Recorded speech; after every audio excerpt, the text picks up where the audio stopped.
Vamos aqui dando continuidade aqui nas perguntas. Mais uma pergunta meio maluca aqui, né? Isso aqui é polêmico, mas vamos lá. Professor, pessoas que não se casam têm problemas espirituais? Eu diria que sim e não. E qual que seria o maior problema de uma pessoa que não se casa? Não ter experiência. Não ter experiência. Porque você viver solteiro, você tem uma experiência de solteiro. Você viver casado, você tem uma experiência de viver casado. Depois que você viveu solteiro e viveu casado, você tem experiência dos dois. Aí tanto faz como tanto fez, você já tem experiência. Então quer dizer, professor, que o mais importante é a experiência? De certa forma, sim. Porque nós estamos nesse planeta para aprender. Se nós estamos nesse planeta para aprender, nada como ter experiências. Não, mas professor, mas eu tô querendo saber se é bom ou se é ruim, se o espiritual coisa. Deixa eu até ver a pergunta aqui de novo. Pessoas que não se casam têm problemas espirituais? Problema espiritual, não.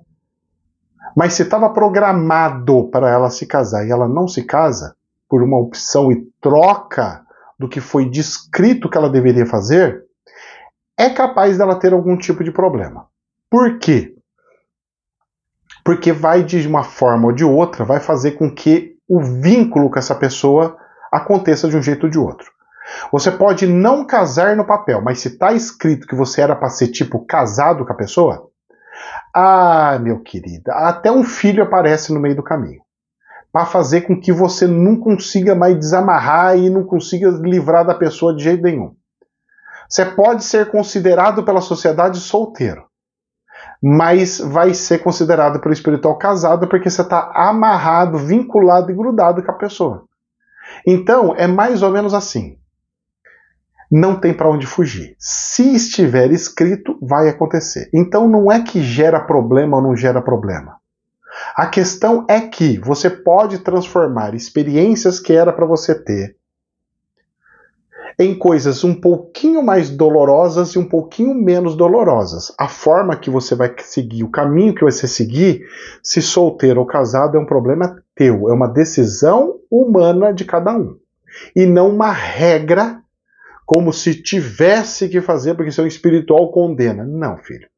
O casamento é sagrado para você, humano. Para o espiritual não tem nada com o que a ver. Não, professor? Não. Porque para o espiritual todos são irmãos. Todos vão conviver de um jeito ou de outro. Existem amigos que convivem mais do que como se fosse casado ou que se fosse próprio irmãos. Tem amigos que se veem muito mais do que a pessoa vê o próprio irmão. Então essa questão de casar, nascer na própria família, isso daí é um mero detalhe do espiritual, porque o espiritual não precisa disso, ele pode simplesmente ir colocando as pessoas no meio do caminho.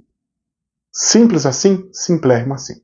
Que Deus abençoe, jamais a verdade absoluta, somente um prisma. Namastê.